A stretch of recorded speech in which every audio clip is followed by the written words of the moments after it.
Al-Fatihah. A'udzubillahi minasyaitonir rajim. Bismillahirrahmanirrahim. Alhamdulillahirabbil alamin arrahmanir rahim maliki yaumiddin iyyaka na'budu wa iyyaka nasta'in ihdinas siratal mustaqim siratal ladzina an'amta 'alaihim. Alhamdulillahirabbil alamin wassalatu wassalamu ala asrofil anbiya wal mursalin sayyidina Muhammadin nabil qasim amin wa ba'du rabbi shrah li sadri wa yassir li amri wa hlul 'uqdatam min lisani yafqahu qawli. Allahumma arinal haqqa haqqan warzuqna ittiba'ah wa arinal batila batilan warzuqna ijtinabah. Radina billahi rabba wa bil islami dina wa bi sayyidina Muhammadin nabiyya wa rasula wa bil qur'ani imama. Ba'd. Bismillahirrahmanirrahim. Beri sampai di mana? Di lalah. Sampai di Lalah. Oh, di lalah. Oke. Bismillahirrahmanirrahim. Oh iya, pembahasan tentang logika ini sebenarnya apa ya? Tidak bisa kita tinggalkan. Artinya satu pembahasan dengan pembahasan yang lain itu saling berkorelasi. Makanya ketika semisal Arif kemarin kan ikut ngaji itu kan. Kemudian sekarang misalnya nggak ngaji, besok ikut ngaji lagi, kemungkinan besarnya itu sulit tuh paham. Karena sebagaimana kesimpulan Dandi kemarin itu kan, oh ternyata ada hubungannya. Iya, memang dari dulu logika begitu. Tapi kan untungnya Arif sekarang ikut ngaji. Oke, kita akan bahas tentang ini, tentang mabahisul alfat, pembahasan tentang kata. Nah, kita hubungkan dulu dengan pembahasan kemarin. Jadi sebagaimana yang pernah kita sampaikan bahwa logika itu pada intinya membahas tentang dua hal, membahas tentang konsepsi dan justifikasi. Nah, sekarang yang kita akan bahas ini tentang hal-hal yang bisa mendukung pengetahuan kita yang kita dapatkan kemudian secara utuh. Apa sih hal-hal yang bisa mendukung pemahaman kita agar kita punya pemahaman yang utuh atau pengetahuan yang utuh? Salah satunya adalah kemarin sudah kita bahas, yaitu tentang indikasi atau tanda. Kita mengetahui sesuatu itu berdasarkan tanda salah satunya. Misalnya kayak sekarang ini kan di bulan Ramadan ada banyak orang yang darusan entah itu di masjid atau di musola. Kita dengar suaranya itu. Nah, suara itu adalah tanda. Dan hal itu menunjukkan ada sumber dari suara tersebut. Jadi ada dilalah bahasanya. Kemudian ada madlul, ada tanda, ada sesuatu yang ditunjuk oleh tanda tersebut. Nah, itu kemarin tentang dilalah. Nah, dilalah dibagi menjadi dua, ada dilalah lafdiyah, yaitu dilalah yang berupa teks atau suara. Kemudian dilalah ghairul lafdiyah, dilalah yang tidak berupa teks atau suara, bisa dikatakan berupa simbol. Masing-masing dari lafdiyah dan ghairul lafdiyah atau teks, suara dan simbol itu dibagi menjadi tiga. Ada akliyah, tabaiyah, wadaiyah. Akliyah itu rasional, tanda yang rasional. Kemudian yang kedua adalah tabaiyah atau natural. Kemudian yang ketiga adalah wadaiyah, yaitu konvensional atau berdasarkan adat atau kesepakatan tertentu. Nah, yang menjadi fokus di dalam logika ini adalah dilalah lafdiyah wadaiyah. Sementara dilalah ghairul lafdiyah ini akan dibahas lebih panjang itu di apa kemarin?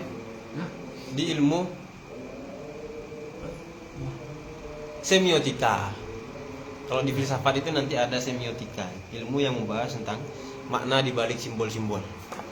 Nah, sementara yang menjadi fokus logika di sini adalah dilalah lafdiyah wadaiyah.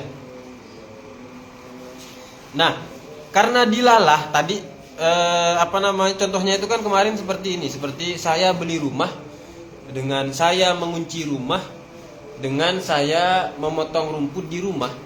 Kata rumah di situ kan punya makna yang berbeda-beda. Rumah yang pertama, misalnya saya beli rumah yang dimaksud itu adalah secara keseluruhan, utuh itu, dari pondasi sampai ke atap itu, jendela, tiang dan seterusnya. Kemudian ketika ada kalimat misalnya saya mengunci rumah yang dimaksud di situ bermakna sebagian, bermakna tadumun itu kan.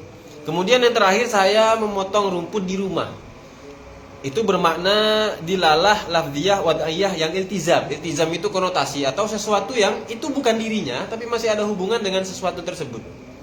Misalnya halaman rumah, rumput itu kan pastinya ada dalam rumah itu kan. Nah, halaman rumah itu bukan rumah itu sendiri, tetapi dia memiliki kaitan atau berhubungan erat dengan rumah. Atau contoh yang paling gampang misalnya ketika kita janjian sama orang gitu kan. Nanti kita ketemu di mana?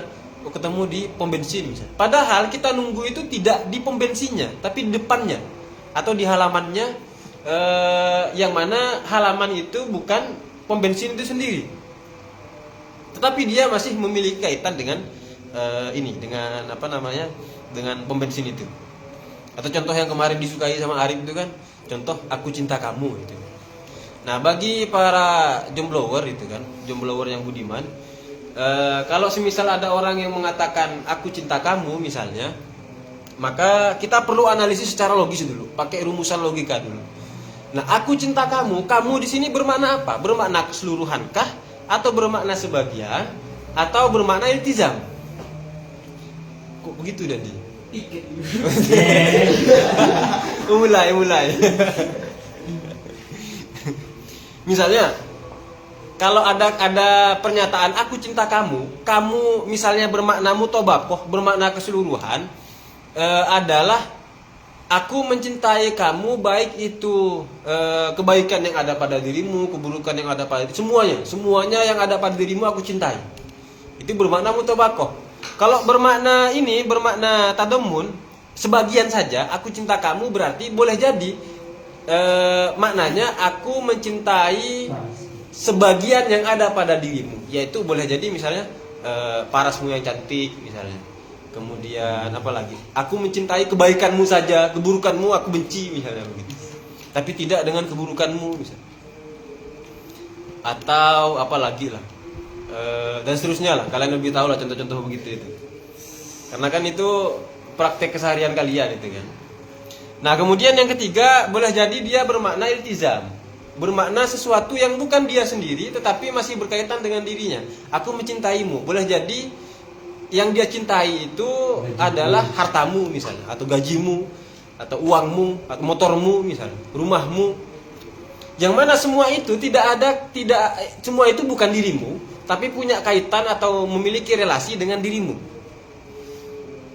Nah, kira-kira itulah praktek yang paling gampang dan insya Allah kalian akan ingat selamanya gitu. Nah, tadi karena dari contoh-contoh tadi kita membahas tentang makna pada sebuah lafaz, makanya di pembahasan yang ketiga ini kita bahas tentang lafaz. Nah, di mabahizul lafaz. Bismillahirrahmanirrahim, di halaman 52 ya. Ketemu ya? Di halaman 52. Bila buka ke dia lah.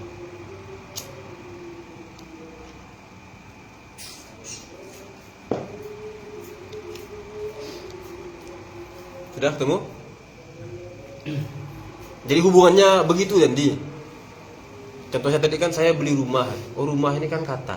Maka setelah itu pembahasan tentang kata begitu. Karena setiap kata kan pasti punya makna itu. Nah, begitu. Dan logika itu fokusnya di makna. Mabahisul alfaz. Pembahasan tentang lafaz. Lafaz itu kata. Jadi kita bisa lihat di skemanya itu, di gambarnya itu. Lafaz itu sendiri atau kata itu sendiri dibagi menjadi dua, ada mufrad, ada murakkab, ada yang tunggal, ada yang majmu'. Nah, catatannya adalah yang dimaksud dengan kata mufrad, tunggal, pakai bahasa juga, pakai bahasa yang dimengerti saja lah. Kata itu dibagi menjadi dua, ada tunggal, ada majmu'. Nah, catatannya yang dimaksud dengan tunggal dan majmu' di sini bukan misalnya ketika terdiri dari dua kata atau lebih maka dia disebut majmu'. Bukan, yang dimaksud bukan begitu. Atau ketika semisal terdiri dari satu kata saja, rumah misalnya, maka itu disebut tunggal. Enggak. Kenapa? Karena logika ini fokus di makna. Bukan fokus di bahasanya, bukan. Fokus di maknanya. Jadi kalau ada misalnya kata yang di situ terdiri dari dua atau tiga kata misalnya, tapi dia memiliki satu makna, maka dia tetap termasuk mufrad. Contoh misalnya sepak bola, kan terdiri dari dua kata, sepak dan bola itu. Tapi karena dia bermakna satu, makanya dia disebut dengan kata tunggal. Nah, bedanya tuh di sini. Pun juga dengan majmu' misalnya, atau yang murakkab. Kalau maknanya itu banyak, maka dia termasuk ke dalam kategori majmu'. Jadi itu apa namanya perbedaan yang perlu kita ketahui mula-mula. Nah, lebih tepatnya majmu' yang dimaksud ini gimana? Yaitu ketika kita punya pemahaman plus penilaian, justifikasi, maka disebut majmu'. HP ini bagus misalnya. Nah, itu contoh dari kata yang majmu'. Jadi kata majmu' itu berarti terdiri dari pengetahuan yang di situ terkandung penilaian tertentu atau justifikasi tertentu. Jadi kalau tanpa penilaian itu disebut mufrad atau tunggal. Kalau dengan penilaian itu disebut murakkab atau majmu'. Nanti murakkab ini, majmu' ini akan dibahas di pembahasan proposisi. Nah, sekarang kita akan bahas tentang yang tunggal ini, kata yang tunggal itu. Nah, kata tunggal itu sendiri itu dibagi menjadi dua, ada partikularia, kemudian ada universalia, atau diistilahkan kadang dengan juz'i dan kulli. Nah, kita bahas yang kulli dulu. Kata kulli ini apa sih? Yaitu kata yang memiliki makna, ingat ya, fokus kita di makna.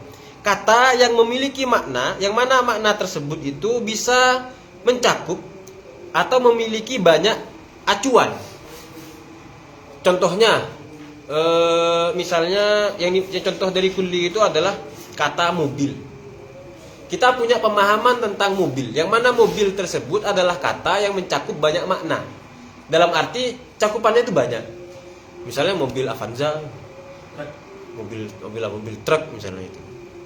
Nah, karena dia punya banyak cakupan, maka mobil itu disebut dengan ini kulli. Nah, sementara juz'i itu adalah acuannya. Juz'i itu adalah acuannya. Kayak tadi misalnya contohnya itu seperti HP. HP itu kulli. Kenapa kok dikatakan kulli? Karena dia itu adalah pemahaman yang memiliki objek yang banyak, atau punya acuan yang banyak. HP ada HP Oppo, Xiaomi itu kan.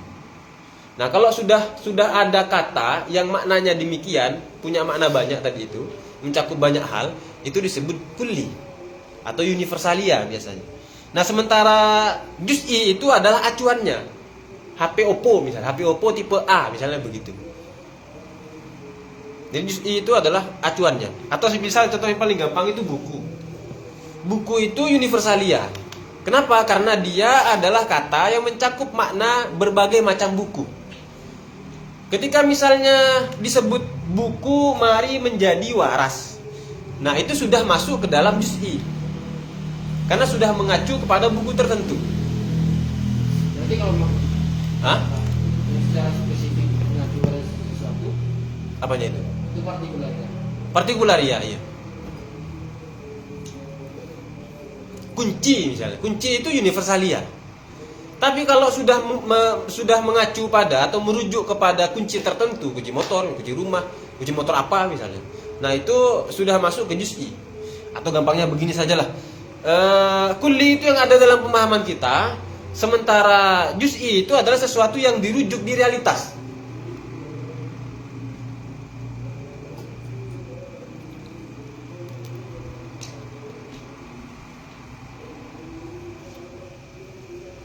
Karpet, banyaklah itu. Karpet, pintu, kabel, kipas, itu semua adalah kulli. Tapi kalau sudah mengacu pada sesuatu yang ada di realitas, maka itu disebut juz'i. Helm. Helm ini kan kata yang punya makna, mencakup makna helm, berbagai macam helm itu kan. Misalnya ambilkan helm saya atau ambilkan tas saya. Tas yang dimaksud itu kan banyak itu kan. Banyak modelnya itu. Tas yang mana? Oh, tas yang ini misalnya. Nah, ini yang dimaksud di situ adalah juz'i.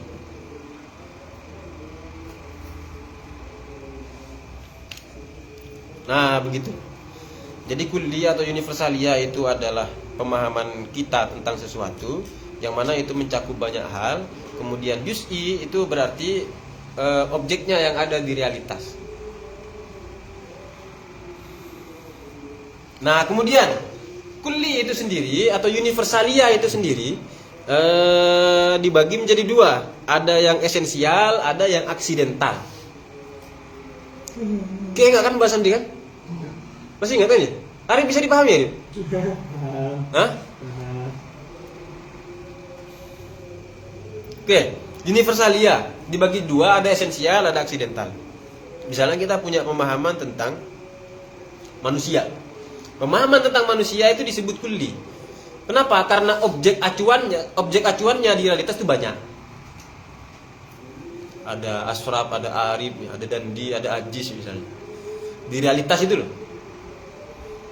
Bukannya itu pembahasan genus ya? Apanya? Ya nanti ke genus.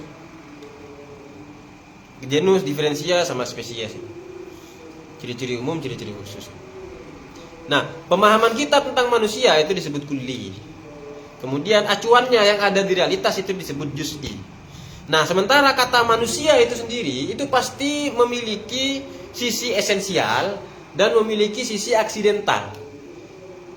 Bahasa yang paling gampang tuh Arif aja sisi esensial itu sisi yang sisi yang penting. Yang mana kalau itu nggak ada, Arif nggak bisa disebut manusia, nggak bisa disebut manusia. Kemudian ada sisi aksidental, sisi sampingan. Kalau esensial itu sisi intinya.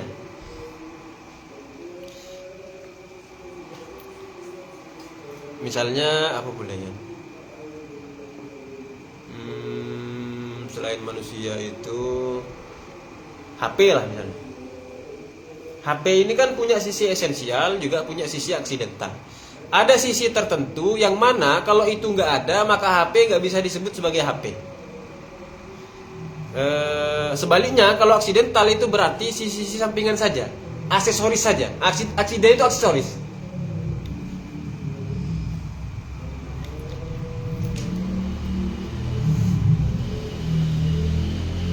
Misalnya apa ya?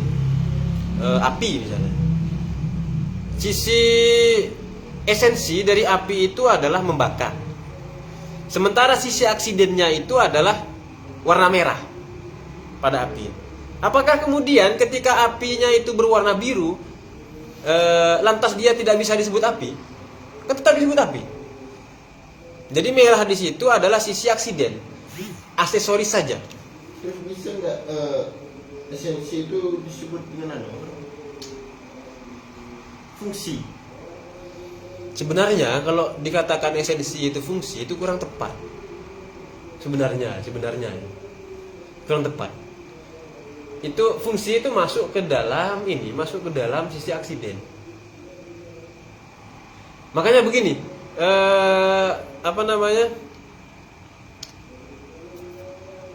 pendapat para logikawan, termasuk juga Imam Ghazali, yaitu sulit bagi kita untuk mendefinisikan sesuatu. Nanti kan arahnya ke definisi.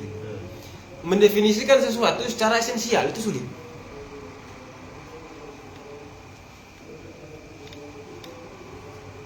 Artinya tidak setiap hal itu bisa kita definisikan secara esensial. Tapi untuk mempermudah, anggaplah sisi esensialnya itu adalah fungsinya.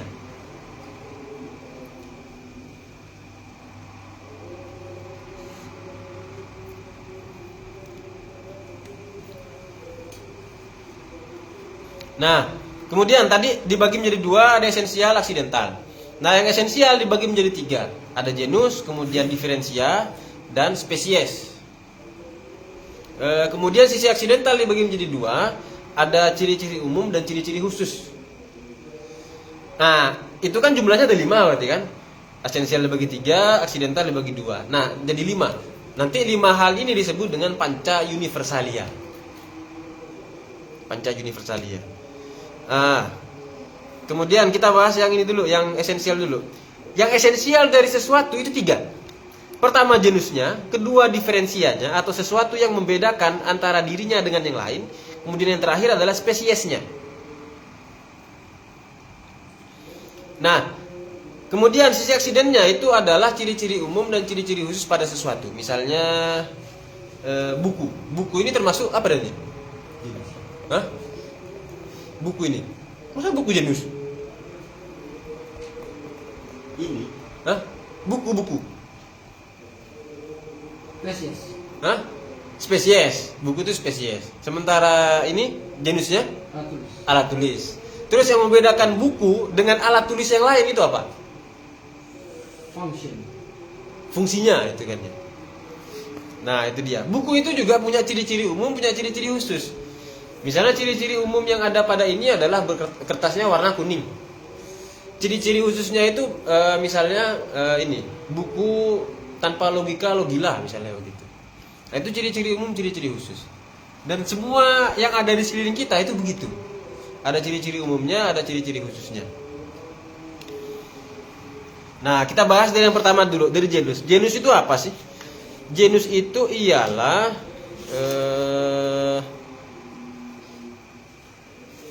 sesuatu atau himpunan sesuatu yang memiliki hakikat berbeda-beda, tetapi terhimpun dalam suatu kesamaan. Itu genus. Contohnya itu seperti hewan.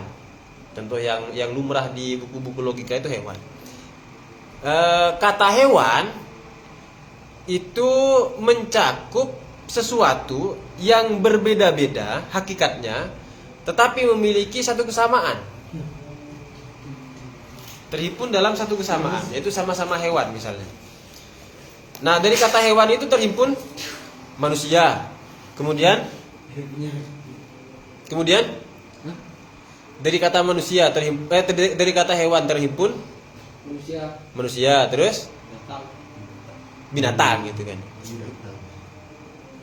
Binatang ayam misalnya, kucing, kambing, sapi. Nah, ciri-ciri hewan itu tumbuh dan berkembang. Jadi jangan pahami hewan-hewan sebagaimana kita memahami binatang, bukan begitu maksudnya. Jadi artinya hewan deh. Jadi manusia itu juga hewan. Loh, kenapa kalau manusia disebut hewan? Karena punya ciri-ciri tadi, tumbuh dan berkembang. Mulai tak paham dia lah.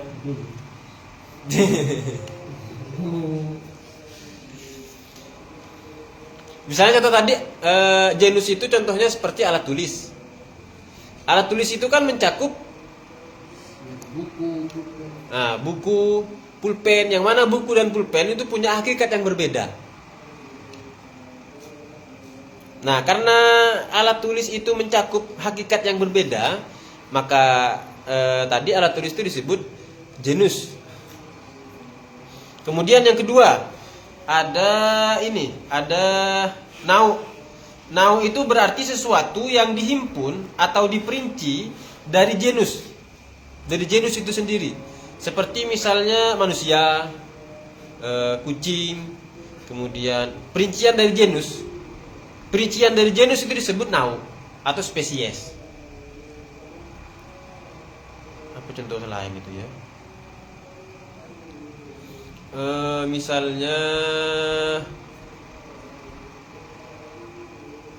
Misalnya motor lah itu, atau HP misalnya. Alat elektronik.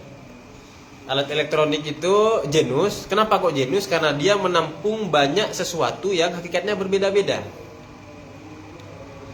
Nah, kemudian ketika kita perinci hakikat-hakikat yang berbeda tadi itu, maka hakikat yang berbeda tadi itu disebut dengan spesies.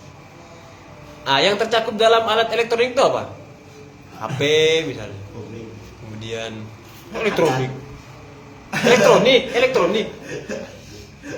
Apa kipas misalnya kan? Obeng. Iya, itu HP. Jalan. Oke. Alat elektronik. Kalau cuma alat-alat tok mungkin itu begitu. Blender, kipas itu. AC misalnya. Obeng asing. Nah, itu spesies. Himpunan sesuatu yang hakikatnya sama. Jadi kalau digambarkan lingkaran, misalnya lingkaran itu adalah alat elektronik yang mencakup banyak spesies atau banyak nau. Nah, diimajinasikan lah dalam makalah sendiri itu kan. Ada ada kipas itu kan, ada HP, kemudian ada AC tadi itu. Nah, kipas, HP, AC itu semuanya punya ciri-ciri umum dan ciri-ciri khusus, dan punya pembeda secara esensial, secara function tadi itu kan, secara fungsinya itu. Nah itu nau. Kemudian yang ketiga adalah fasal atau diferensia, pembeda. Tadi kita katakan misalnya alat elektronik itu jenisnya. Kemudian naunya atau spesiesnya adalah kipas dengan, katakanlah dengan HP. Kipas dengan HP. Kipas dengan HP ini juga punya pembeda yang membedakan antara HP dengan kipas. Nah, fasal di sini atau diferensia di sini yang dimaksud tadi itu pembedanya, pembeda secara esensial ya. Pembeda secara esensial antara HP dengan kipas adalah kipasnya mati itu. Anu kesenggol enggak itu kesenggol. Adalah fungsi. kalau kipas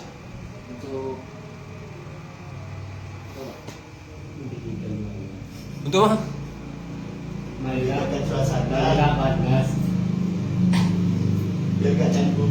Angin. Alat untuk Hah? membuat angin. Membuat angin. Tuhan. Tak sekalian anu apa? Pengendali angin. Avatar. Avatar itu. Mendinginkan ruangan. Misalnya mendinginkan ruangan dengan angin misalnya gitu kan ya kalau kipas. Sedangkan HP komunikasi gitu kan. Itu ada pembedanya, ada pembeda yang apa namanya yang bisa kita tentukan antara sesuatu dengan sesuatu yang lain. Nah, itu diferensia. Di istilah kerennya itu diferensia. Pembeda. Nah, itu dari esensial. Kemudian yang aksidental. Tadi kan dibagi menjadi dua, ada am, ada khos, atau ciri-ciri umum dan ciri-ciri khusus. Ciri-ciri umum dari HP dan kipas itu apa? Ciri-ciri umum.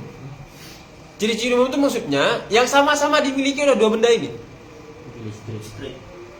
Hah? Punya kabel misalnya begitu kan. Sama-sama berkabel. Kan ada kabelnya di dalam HP itu kan. Nah, itu. Sama-sama berkabel misalnya kan. Ciri-ciri khususnya. Untuk Ciri-ciri khusus. Ke fungsi. Hah? Ciri-ciri khususnya? bentuk. Masa bentuk itu ciri-cirian? Ciri-ciri khusus. Iya, HP yang begini. Yang begini sih ini. Oh, saya begini. Petak maksudnya. Petak. Sekarang ada loh kipas yang petak. Oke, ini catatannya ya. Menentukan ciri-ciri umum dan ciri-ciri khusus itu juga tergantung kondisi. Yang dimaksud kondisi itu begini. Misalnya, katakanlah kalian semua berambut panjang. Gitu. Kalian semua berambut panjang. Misalnya ada orang yang nanya, Arif itu yang mana? Yang rambutnya panjang, yang dia ada di tahfiz itu misalnya. Maka rambut panjang itu ciri-ciri umum. Karena semuanya berambut panjang. Atau misalnya, yang dan dia itu yang mana? Oh, yang agak hitam misalnya. Agak hitam itu ciri-ciri umum. Kenapa? Agak hitam semua. Begitu. Nah, jadi penentuan ciri-ciri umum, ciri-ciri khusus itu tergantung situasi dan kondisi juga. Ambilkan HP saya misalnya, yang mana? Yang warna merah. HP-nya di situ misalnya warna merah semua, gitu kan. Jadi merah itu bukan ciri-ciri khusus, tapi ciri-ciri umum. Nah, berbeda halnya dengan kayak sekarang ini, misalnya kan, yang lain kurus dan dia gemuk. Dan dia itu yang mana? Yang gemuk.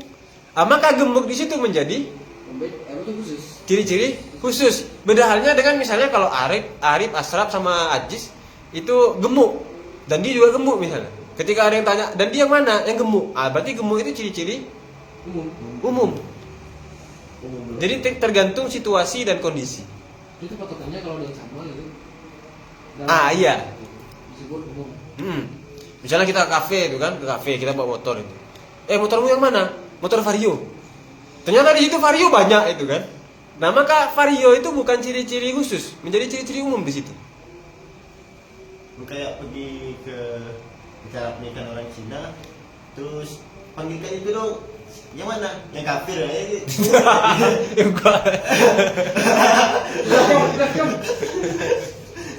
Sambil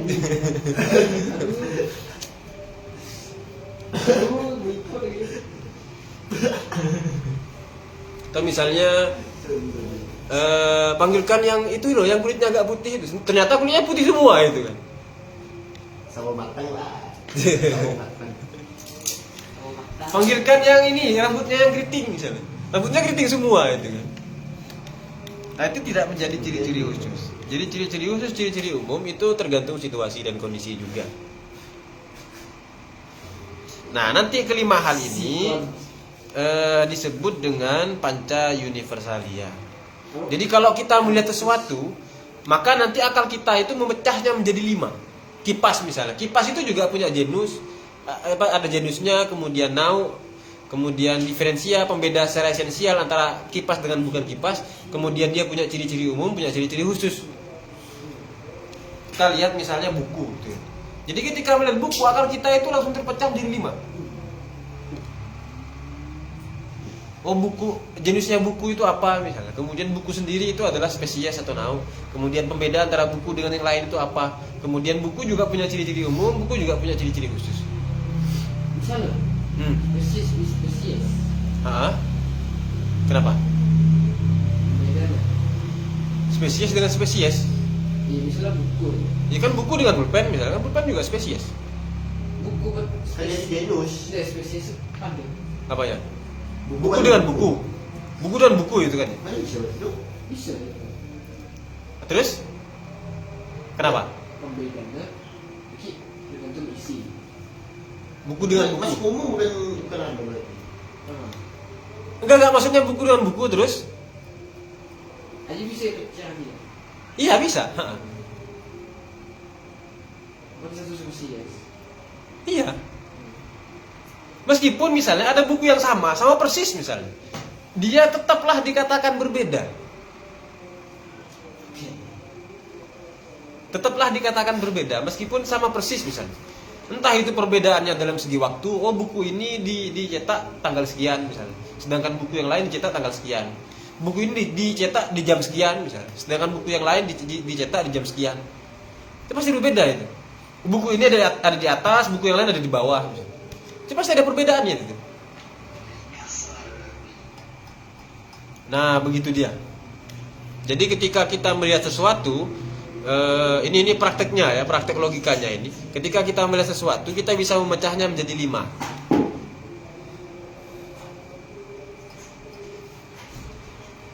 Asrap, bisa dipahami Asrap? Panca universalia ini kunci nanti ya, kunci ketika kita ingin mendefinisikan sesuatu. Kalau kita mendefinisikan sesuatu tidak benar, tidak sesuai dengan rumus-rumus yang telah ditentukan dalam logika, maka memungkinkan akan menyisakan pemahaman yang keliru atau pemahaman yang kabur, pemahaman yang nggak jelas.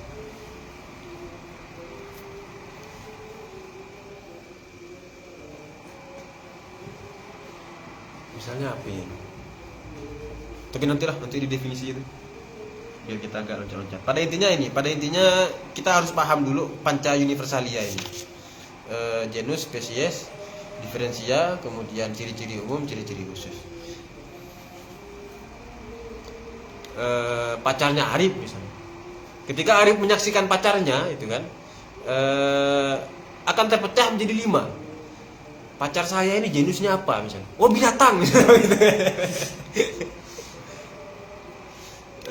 Kemudian dia itu sendiri adalah spesies misalnya. Kemudian dia punya pembeda antara dia sendiri dengan yang lain misalnya. Oh, pacar saya berpikir, sementara binatang itu enggak, kucing kemudian sapi misalnya enggak berpikir misalnya. Kemudian punya ciri-ciri umum, punya ciri-ciri khusus. Semuanya itu begitu, semuanya. Jadi makanya praktek logika ini termasuk gampang dalam arti objek-objek yang bisa kita gunakan untuk mempraktekannya itu tidak apa ya? Ya ada di sekeliling kita. Tidak pernah habis. Kunci apa? Kunci motor. Tolong salam.